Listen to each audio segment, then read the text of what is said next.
Thanks so much. And thank you all. Thank you especially Chris and Annabella for organizing this, and the Center for the Study of Science and Religion, Bob Pollack, and other people working there. And I'm really delighted, actually, to see such a great crowd on a Saturday in the city to come to the Little Library and discuss these topics, philosophy of mind and Buddhist thought and neuroscience, whatever. And I just have to say, because it's related to wisdom, because this all came about, this event, in this way, because of the defiance of authority, which is a very good sign in relation to wisdom as defined by Buddhism. That is to say, Chris Kelly, who was my graduate student, I strongly urged him not to organize this conference when I first heard about it, because he's in a phase in his graduate study I was afraid it would take up too much time, it would slow him down. And nowadays, you know, the way that education is treated in our country, very disrespectfully, graduate students are urged to rush through and get it done and get out of there and this kind of thing, or their money and apartment is cut off and so on. So I urged him, I thought it would be unwise that he would spend such a lot of time organizing this conference, and he defied me, and I'm delighted that he did, because I think it's wonderful that he organized this conference. And this is a good lead into the topic of wisdom in relation to Buddhism, because I think that wisdom in Buddhism is, and maybe wisdom is not the right word for prajna, the Sanskrit word, prajna. Wisdom in Buddhism is not sort of the sort of resigned, beaten down resignation of the graybeard, you know, who's seen the groundhog come out of the ground so many winters, and is kind of accepting the world and all its imperfections, and therefore has sort of like given up whatever it is. Not at all. The symbol of wisdom in Buddhism is a beautiful female, the Prajna Paramita, the mother of all Buddhas. I always think of her as the alma mater who sits out in front of this building. That's an incarnation of her.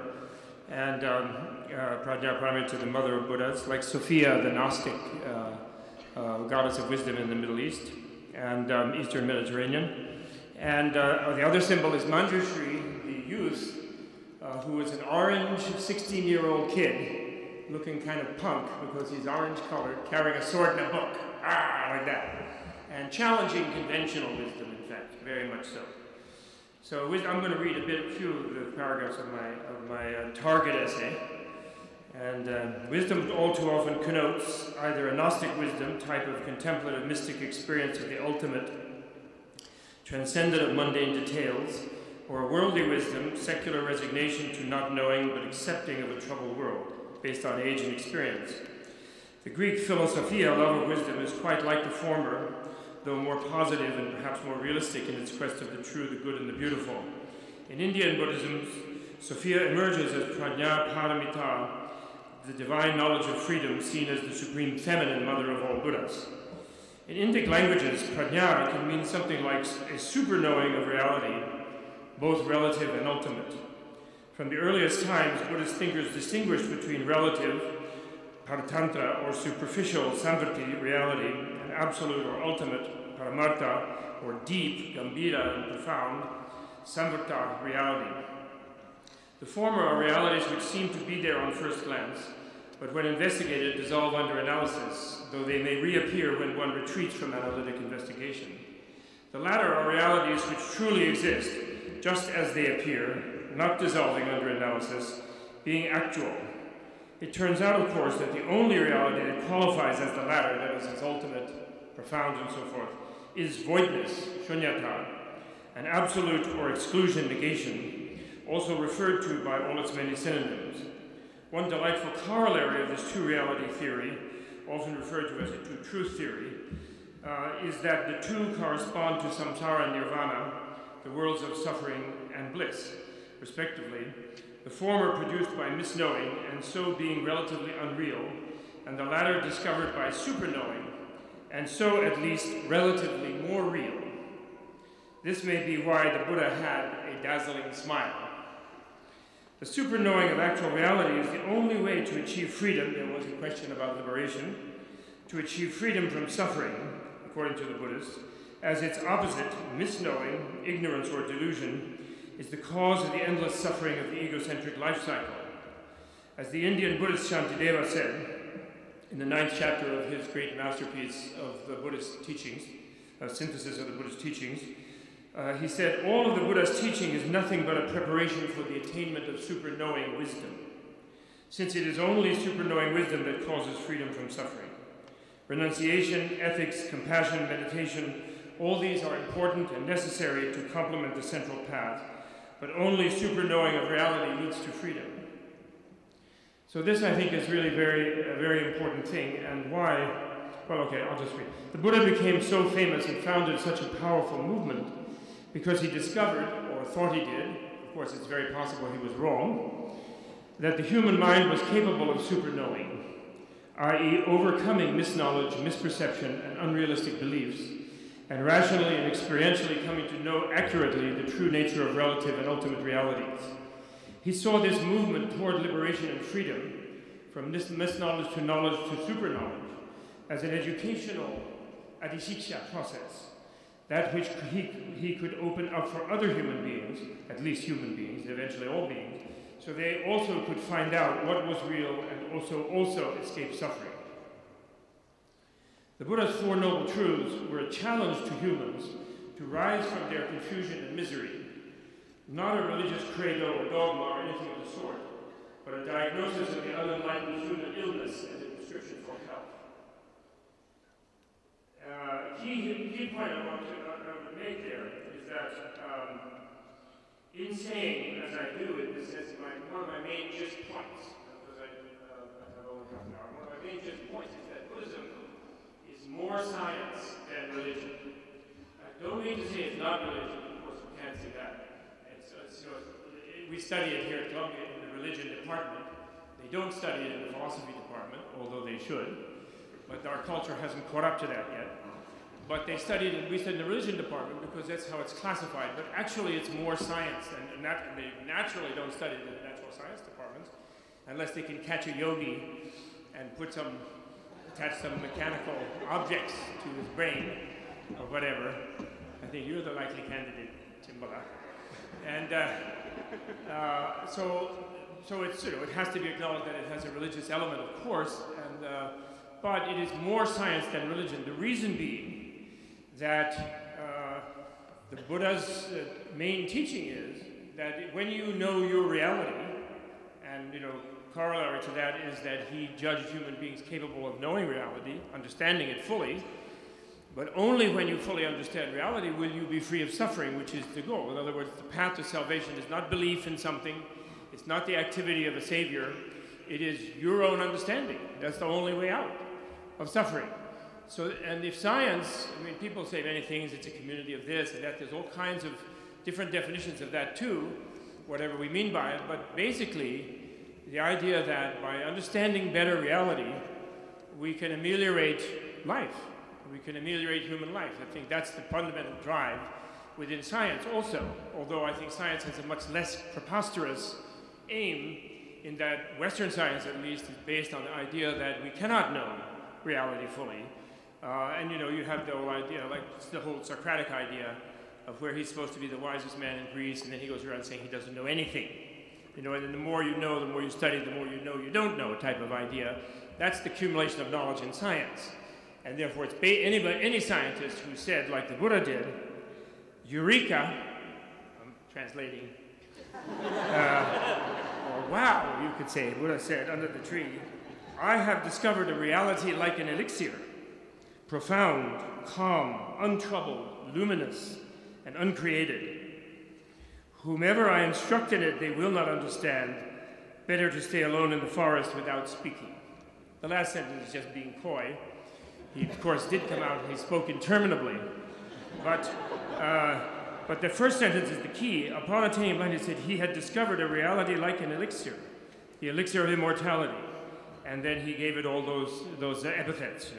So a scientist who would say, oh, after this experiment, I have the grand unified theory, I understand reality totally, all of you guys would give him a tranquilizer, Prozac, give him a leave, an extra sabbatical, take a break, write a poem, whatever. No way would such a person be accepted as sane. So we have to realize that the Buddhist tradition is founded in this tradition which expresses a belief, if you will, or a judgment about the human brain, really, and the human mind, or whatever it is, mind or brain, and brain, that it is capable of understanding its universe, and that only through that understanding is there liberation from suffering. And that is why Shantideva says that all of the whole, everything he's written heretofore, everything in the Buddhist teaching about every other subject is all for the purpose of helping people to develop wisdom, which releases them from suffering. So these are the words of a scientist. These would not be the words of a scientist alone in his lab, whose insight into reality's deep nature took his breath away, and his delight knows no bounds, but his enthusiasm is tempered by an awareness of how difficult it would be to explain it to anyone else. And neither are they the words of a prophet inspired by divine revelation with a holy mission. Thus, the Buddhist tradition this is my argument, is more science than religion, as usually defined today as an organized form of subjective, non-rational, in principle, faith in various unprovable things. It is more, that's the definition of religion. I think if science becomes dogmatic, I think it also may be subject to that definition. It is more a process of education than an adoption of a credo or the joining of an institution. The teaching in practice, there's two types of dharma. One is called agama dharma, textual, and one is called practice dharma, adhigama dharma, or understanding dharma, consists of the three higher educations, the most important of which is the super-knowing higher education. Only that wisdom, I already said that, corrective learning is the primary method, critical reflection is the indispensable second step to deepen what is learned, and concentrated meditation the essential third step to bring the critical insight to the level of transformative experience. Corrective learning means study of the great treatises of previous, possibly enlightened beings, and taking up the challenge of re-examining one's own worldview in the light of the critiques put forward in those treatises. Critical reflection means engaging in the rational experiential struggle between one's personal, persistent habitual views and those advanced by the Buddha and his successors, often aided by a regime of formal debate, which Sanjay Samprap here, Geshe Dreyfus, is an expert at. Or you should have taken off your jacket. And those advanced by the Buddha and his successors, often aided, within which, because since inferential investigation within one's own mind operates on the same patterns as inferential argument with others, and public engagement and exposure of the ego intensifies the level of emotional investment immeasurably, and therefore, to develop very powerful internal critical meditation, vipassana, which seeing through type of meditation, which will break you free from all irrational beliefs. You need to debate with other people first to sort of warm up. And that's why debate is such an important part of the Buddhist educational curriculum. The sound, as my friend George wrote, the wonderful book, the sound of two hands clapping. Concentrated meditation naturally follows intense critical reflection, since the points of doubt, the web of perplexities become so existentially gripping that sustained single-pointed focus on those points becomes a natural preoccupation. So the three types of super-knowing wisdom emerge from these three levels of development: learning, critical reflection, and meditation. The important point being that the intellectual and experiential are not contradictory ultimately, but are connected along a range of understandings.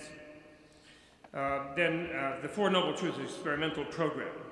Here truth, the word truth, is more propositional than ontological. Holding them noble was the Buddha's way of acknowledging that they are not true for an ordinary being who doesn't suffer all the time, who doesn't think there is or needs to be a final freedom from suffering.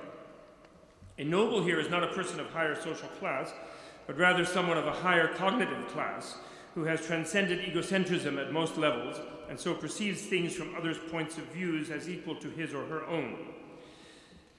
The first truth, well, I wanted to say this, that to just unpack a little further the scientific side, the scientific claim.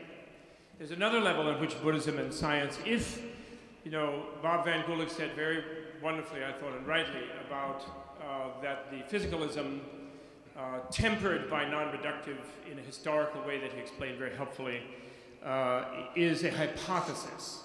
It is not presented as an absolute law technically, although I think actually many scientists do cling to it as a dogma, like very strongly, and many philosophers of science, like Dennett, for example, who I recently had a little discussion with.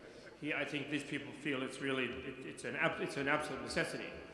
And there, of course, they have a reason, and I sympathize with that reason, absolutely, because, just as you said, that non-reductive was to temper the imperialism of a unity of science type of approach.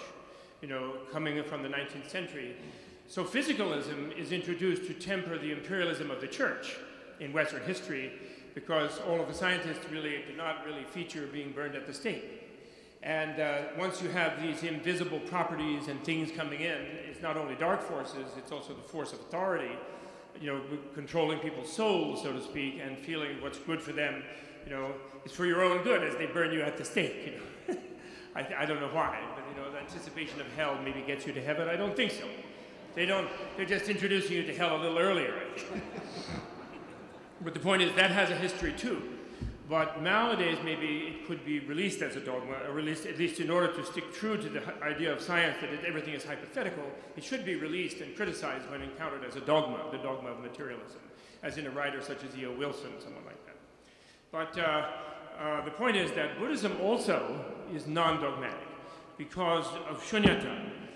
It's a strange, there's all these strange paradoxes in Buddha's teaching, as I think in life. Although the Buddha said, Eureka, I understand everything, and it makes me happy, he also said, it won't do you any good to believe that. I'm not asking that you believe that, I do. I want you to criticize and examine and doubt everything, and you'll come to your own understanding. That's all, and if you begin to use the methods that I suggest to you, and you find in those educational methods that you come to an understanding, then you say, well, maybe Buddha did understand something, but just to believe that I understand it is useless. And so it's this ironic thing that the direct experience of reality is what makes one a Buddha, enlightened, and free from suffering. But that direct experience is the experience of what they call shunyata, which doesn't mean nothingness, but means a contact with reality that is elusive to verbal formulations, that is elusive to encapsulation in dogmas, theories, even hypotheses. And that, however, does not shut off investigation with words and mathematics and whatever tools of mental and physical tools of investigation you might have, but actually opens it up. It simply is like the grand disclaimer ahead of time. Anything we elaborate will be a relative, will be useful in a context, and we can always improve our elaborations and our theories and our ways of approaching and our machineries of measuring, but there will never be one final sentence, verb, mathematical formula, grand unified theory, the one-on-one, perfect language fitting with the elements of reality that will control it intellectually. That will never happen, type of thing. So in that sense, all descriptions in Buddhist, they have a statement that all descriptions of relative reality, differentiated reality, are hypothetical. They are interpretable, is the Buddhist hermeneutical expression. Only the statement that reality is void in the sense of totally relational and devoid of any absolute capture by any intellect or by any theory or by any verbalization. That negational theory, which opens the door to endless exploration of the relative world, and in a way validates the reality and the importance of the relative world.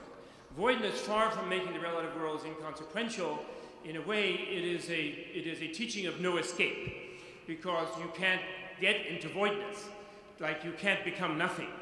You can only deal with the relative with absolute concern and compassion. That's the dictate.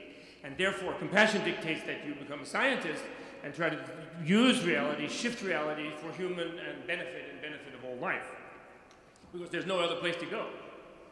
It's like, you know, everyone here would stay awake forever if necessary if we really believed that we could never leave.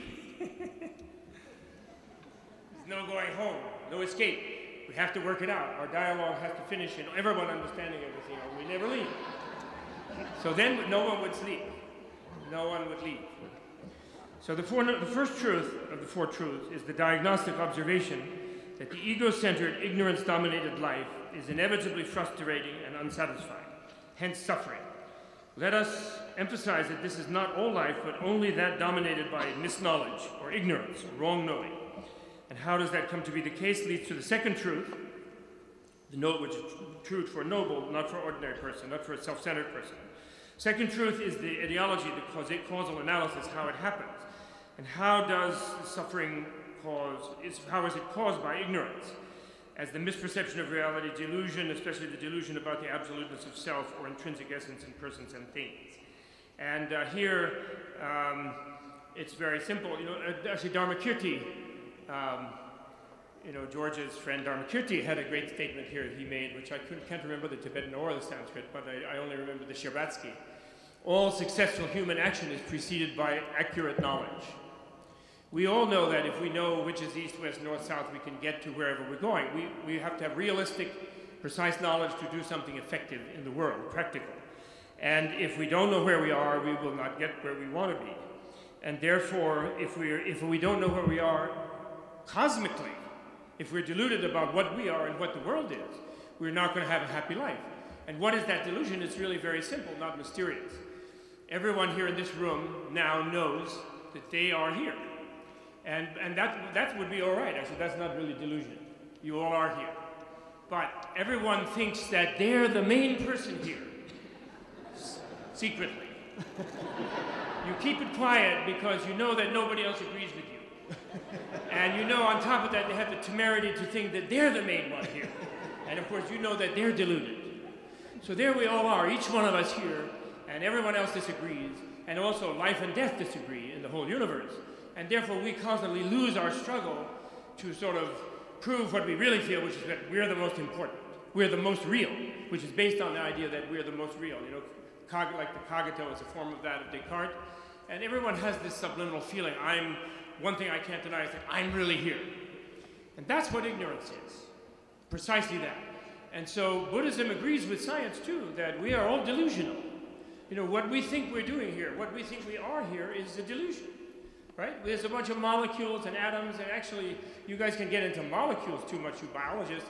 Subatomically, you don't even know what a molecule is. It's all dissolved under analysis already. In Copenhagen, they, you know, before a good Tuborg beer, they decided that they couldn't say anything about deep nature of reality. It dissolved under analysis in 1926. And so the point is, we're all delusional is the point, and science wants to get us out of this delusion by dealing with the physical things. They don't want to get controlled by the church, and I agree with them, and we see the church is coming back, by the way. And so we still agree with them strongly. And the Buddhists are trying to sharpen their equipment of their knowledge in their brain, as encouraged by the Buddha, to develop their wisdom, to directly understand through experiential, finally, first intellectual, rational, discursive, and then finally experiential knowledge of the nature of the world. And that will, on the hope that that will improve their ability to deal with the world. And they'll be able to deal with it non-egocentrically. They'll realize that they're only a relational being in relation to all the other beings and not the absolute being. And this will get them out of the problem of always being overwhelmed by the world, which is what otherwise will happen to them. The fourth truth is the therapeutic process. Anyway, that's that one. Now, because I only have a couple of seconds, so I'll skip a bunch of stuff about prasangikas and many things. The last thing, because I want to challenge the Buddhists, and I want to say that in this light, and this relates actually to what was happening toward the end of the last session. So I want to just say this, that dualism, mind-body dualism, is a sort of sacred thing in the Buddhist description of the world, more or less on a sort of popular level, because they don't want to give up the idea of the effects of moral action, the negative effects of bad action and the positive effects of good action. And they feel if people get off into the void or something, they're going to start behaving badly. And they behave badly anyway, but give them a bigger excuse and they'll behave much more badly. And so the Buddhists are very strict about it. And sort of they want to say the mind cannot be reduced. They follow along with the Hindus, like my colleague here with his enduring self. Thank goodness you have one, Stephen. I'm going to study with you, see if I can find one. I've lost mine. And I'm told by my family. And colleagues, I think, sometimes. And, but my point is that, therefore, the fact that mind cannot be reduced to matter is sort of a fairly sacred thing on that level. However, remember, all statements about relative reality, which mind and matter and action and good and evil, all these are relative reality, are interpretable, that is to say, valid within a certain context. And there are areas of Buddhist science / philosophy where matter is reduced to mind. I think Williams' talk touched on that, what he calls the Yogacara or Vijnanavada, Buddhist idealism, form of Buddhist philosophy / science. And there are areas, though, less well known in the esoteric teachings of Tantra, where mind is reduced to matter. You have like extremely subtle mind, extremely subtle matter, And at the level of extremely subtle, mind and matter are said to be indivisible and inseparable. And Tutala can't deny it. Well, I remember one time we were talking, we were with His Holiness, and I said something like that, and you and His Holiness were digging each other in the elbow, and His Holiness said, "You're a naughty nihilist. Don't be a nihilist, don't be a materialist." You know, as he was saying to me, and you too were giggling, I remember that. But the point is that the Buddhists don't have to hang on to this non-material mind. Because all we have to do to have a really good dialogue with those who are stuck in the physicalism thing, or not too dogmatically, but still they feel that they'll be arrested or something if they drop it. The point is there's levels of extreme subtlety that are not yet explored, and they can be overdone. Even Daniel Dennett the other day, I said to him, because he was immediately saying about, you know, rebirth and all of that crazy stuff, you know, the minute you would say there's a mind, you know. And I said, well, do you admit that there could be a level of physical subtlety that we don't yet have any idea about? And there may be no way of getting at it except by the brain operated by the person who has the brain, not even machines, but maybe later machines there will be. And he said, yes, I'll admit to that. He said, I can admit to that. I said, well, then you can then say that in that level there's a Daniel Dennett that did not yet dissolve under analysis and will be, of course, just as half-baked as the Daniel Dennett walking around solidly, but would maybe take rebirth as a turtle if you don't watch out. And he said, no, I can be moral. I'm not going to be reborn all this. I can be moral. He went off into the moral argument about why rebirth was not necessary. But I was very happy because I noticed he's thinking about that. Because I surrendered the idea that we have to have a non-material transcendental thing that they have to accept, but it doesn't exist in their mind. And so then we're just like any neo-creationist fundamentalists. In a way, they are right to say, oh, we dogmatically have to have a mental, non-physical thing. We do not. Ultimately, it's shunyata. All descriptive systems are different ways of operating around relativistically within delusion. We are not dogmatically attached to any description whatsoever. And you know what? That's the true scientific aspect of Buddhism, and I'm sure the time is up. Thank you very much.